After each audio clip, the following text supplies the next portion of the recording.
I am extremely excited to cede the floor to the COO of Etsy. And those of you who are not familiar with Etsy will probably be on your phones immediately after this session. So Linda Findlay-Kozlowski, the floor is yours. Thank you. Thank you very much. That is a goal. Everyone should download Etsy now on their phones, please. So I'm Linda Findlay-Kozlowski, and I'm excited to talk to you today about an enormous base of potential customers that you may not be tapping into, and I'm talking about small businesses. So if you look in the US alone, there's 30 million small businesses there, and that's only a fraction of what you see globally, worldwide, as far as what's driving economy and what's driving growth. So I've spent much of my career at companies that support small businesses, including Alibaba.com, Evernote, and now as COO of Etsy. It's something that I'm very passionate about and I believe strongly in as far as the impact that it can have on business. And really, what we do at Etsy is we give these small and micro businesses a platform for growth that helps them manage and figure out how to make their own impact, not only on their own sales, but also on their communities and on the broader economy. But the key word here is platform. So technology has made it possible to leverage platform economics in order to efficiently and effectively serve small businesses. This is really important because business dynamics are changing. When most people think of the shifting landscape, their attention immediately goes to the fact that large businesses are growing and continuing to take over the world. They're becoming bigger, either through M&A, through consolidation, through undercutting the competition, or just expanding into new areas. But this leads people to think that doing business with large businesses is really the safest and best strategy because that just is where the dollars are, right? The reality is, a lot of companies think, why would they waste their time actually working with small businesses, especially these mom and pop shops? Because a lot of these mom and pop shops take as much energy to actually manage and sort of attract as it might be for a larger business, but yet they don't have the revenue or the scale. And oftentimes, as we're seeing in the gig economy and the evolution of how businesses and people are working, these businesses are getting even smaller. So you now have micro businesses, which is 1 or 2 people. And this is a sweet spot in particular for Etsy, but you have people who are independent workers who are even smaller than what we've thought of a small business as being, say, 500 people. So when you think of the value proposition that way, it's obvious who's going to win out. You're thinking like it's much better to have a larger company, and you'd really rather not work with a smaller business each and every single time. But it's important to remember that the ratio of the businesses is not just a big business compared to one small business. It's not a 1-to-1 ratio. Again, as I talked about in the US alone, and this is just in the US, you have 30 million small businesses, which means 30 million potential customers. And technology platforms make it even easier to actually work with them and do business with them in an efficient, scalable, and profitable way. This is the opportunity that Etsy saw when we started in 2005, and we've had tremendous success serving small, primarily micro businesses with e-commerce ever since. So when you think about our user base, 77% of them are businesses of one. 87% of them are women. And this is a hugely underserved community that our platform allows us to bring a lot of scale to and think about economies of scale. What we've created is a model that's a virtuous ecosystem. We've used platform economics to actually bring increasing success to our seller by putting them into this cycle. As our sellers grow, we grow. That enables us to invest more in the platforms to bring them more buyers, which enables us to bring more sellers on the platform, and the cycle continues. So basically, our business model means that we're aligned so that when our sellers win, we win. And the results speak for themselves. As I mentioned, our success is really a reflection of the success of our sellers. So the platform is not only incredibly sticky, but it also helps our sellers become increasingly successful over time. This is a look at our cohort data between 2013 and what that cohort is doing in 2016. So any seller who is still active on the platform from 2013, on average, is earning 4 times as much as they were in 2013, and that continues to scale over the years. So this increasing seller growth has enabled us to constantly deliver what we call GMS growth, so gross merchandise sales. So this is our measure of sales, and this is a measure of health of our business and of our sellers. Our CAGR was over 33% between 2013 and 2016. In addition to that, we actually grew our seller services, which is the other side of our platform that actually helps these micro businesses survive and thrive, and those have met distinct needs of that micro business community. We've created payments platform, shipping options, marketing tools and services, and even more. So when you look at those businesses that we've added over time, we've been able to start adding more and more services that represent new revenue opportunities as well as growth for our sellers. Serving small businesses has created a really unique opportunity that would not have existed if we were actually serving large businesses. They have their own needs, so we're able to carve out a niche serving specifically what they need from us and what they need from the platform, and that really allows us a lot of competitive strength. This has also led to overall revenue growth. So if you look at our seller services suite, 52% of our sellers have actually used at least one of these services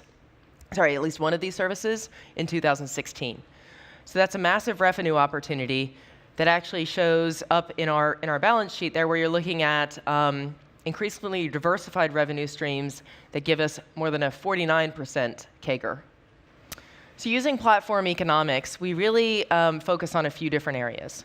We offer an unparalleled selection to attract a huge audience of buyers to these small businesses, something they'd never be able to do on their own. We build a higher level of trust with the end consumers. So since we're the platform in the middle, we can build that trust directly with those consumers and make it safer for them to trade with those small businesses. We can create a much more powerful marketing platform than any of those individuals could do on their own either. And we can give them new sales channels that they would never be able to build themselves through our platform. That amplifies their earning potential, which therefore amplifies our earning potential as well. All of these basically mean that what we're doing is using a platform to enable economies of scale for these individual businesses by bringing them together. So let's look at each one of these individually. First, let's talk about selection. I mentioned that we have 1.8 million sellers. They offer a range of more than 45 million products on our platform, which is larger than almost any other retailer out there. And if you think about the complexity of that from a technology standpoint, because these items are handmade and they're individually created, almost none of them have any kind of a SKU or depth of inventory. So it's a massive data problem that we're constantly solving each day and thinking about how to surface the right products of those 45 million products for people to buy. It's one of the largest selections in retail. So no matter who our customers are, they can find something that matches the occasion, style, price that they're looking for. Then let's talk about trust and reliability. It can be very nerve-wracking as a buyer to work with a small seller that you've never encountered before, and you may not trust them right off the bat. In today's world, a lot of people want assurance to know that their transaction is safe and that this is actually being handled effectively and safely. What we can do is we can build the infrastructure that allows for that transaction to be secure, that allows for the guarantees to be in place, and allows for the buyers to rest easy and understand with transparency what they're actually buying from the sellers. Having the Etsy name behind our sellers is a key factor for our sellers in trying to build trust with potential community of buyers. This also drives revenue for Etsy. Then let's talk about marketing capability. For any of you who have ever tried to sell something individually, I don't know if you maybe have some hobbies in the room here, it's actually quite challenging to think about how to market yourself. So one of the reasons you come to a platform is we have the reach and we have the marketing capability in order to help you find those buyers. Our marketing efforts bring tens of millions of buyers each month to the platform that are specifically interested in the types of products that our sellers make. And then finally, creating new sales channels. We know that our sellers want to sell in a variety of different ways in a variety of different places. So we built services like Pattern, which is they can build their own custom website within 5 minutes using the Etsy platform. We also have a wholesale program where we have more than 25,000 boutiques that actually source wholesale from our Etsy sellers. And then we support them offline as well when they're actually selling at any kind of craft fair or public event, which in Canada alone, we had events in 39 cities a couple of weekends ago with our Made in Canada promotion. Once you put those 1.8 million sellers together, you have a force to be reckoned with, and that's just the beginning. They really become part of something much bigger. Our founder, Rob Kalin, used to reference this children's book called Swimmy, where if one fish is in the ocean, it's likely to get eaten. But if you have a bunch of fish coming together and forming a school, then now they're actually something powerful and that can deter predators in the ocean. And that's exactly what we're trying to do with these small businesses. Each one of these individual components becomes stronger by being together, and there's greater and greater potential. It's not just happening with Etsy sellers. These stories are representative of a much larger trend that we're seeing with small businesses. So in the US alone, small businesses have on average grown 7% every year for the last 5 consecutive years. And the net profit margins in 2016 were double what they were in 2011. So if you're working with a growing business, it's obviously going to create opportunity. You just have to work with them in the correct way. And again, this is really just about the US, but when you expand this to the entire world, it becomes much bigger. Let's look a little bit deeper into some of these facts and figures. So these small businesses employ about half of the working population. They're a huge job creation engine. Since 2014, 2 out of every 3 jobs in the United States was actually created by one of these small businesses. They also make up 98% of all exporting firms, which is practically all exporting firms. And small businesses are a strong pocket of work for female empowerment. 36% of all small businesses are actually female-owned. And as I mentioned, when you look at Etsy, actually 87% of our sellers are women. So this is a massive female empowerment engine that's a great audience to tap into from a customer base. So we also know that there are compelling trends that indicate it's the right time now for small businesses. Within our own industry in retail, we're seeing that 1/3 of people are actively choosing to buy fewer mass merchandised items. They want to buy something from an individual. They want to buy something with meaning. Even big businesses recognize that there's an appeal of small businesses, and so they're trying to partner with them, and you're seeing that over and over again of larger companies trying to offer small artisan lines. Technology allows that platform to be created that makes working with small businesses possible.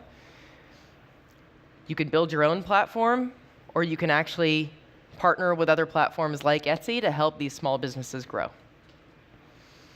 Whichever option you go with, it's kind of hard to ignore the potential that exists today in working with these small businesses. How do I take this home component for the bankers amongst us?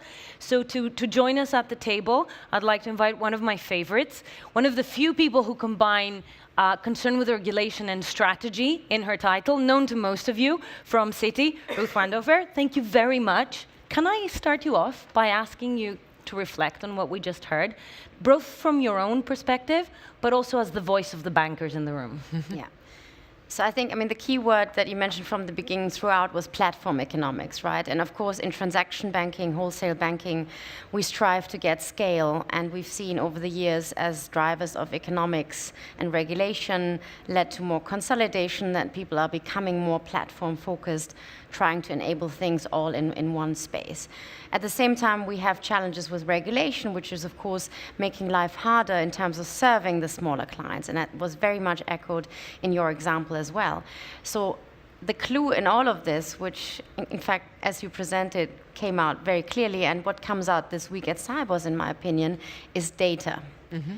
If you have a grasp of data, structured, unstructured, and you're using that data to extract real information that allows you to be business strategic, that allows you to actually think about how much would it cost to provide a solution, how high is the risk to provide it maybe to a smaller bank, what do I need to do to improve the data, how do I actually finally implement some of the good standards we have? Could be another driver for implementing not only ISO, but LEIs, elements like that. I think these are all learnings that we could apply to make banking work much more efficiently and to operate, again, more as a platform economics. So I was actually, suddenly the light went on. I think data is probably the key element here, and the platform economics concept. Mm-hmm. I think that that's actually, it's very interesting to think about it when you think about the opportunity not only for scale that comes from data, but also the opportunity, frankly, for personalization. Yeah. Data not only allows you to help find efficiency in areas where you may not have found it before, but it also helps you understand and know your audience much more significantly so that you can more tailor your services, which not only creates efficiency and scale, but also creates just a better service experience regardless of the customer. And so I think those two things work really well together as well. From your point of view, sitting in one of the biggest institutions in our space, with history, which is another word for legacy, with people, which is another word for legacy, with revenue streams, which are another word for legacy. How do you do what you currently do and still learn from what Linda presented to us?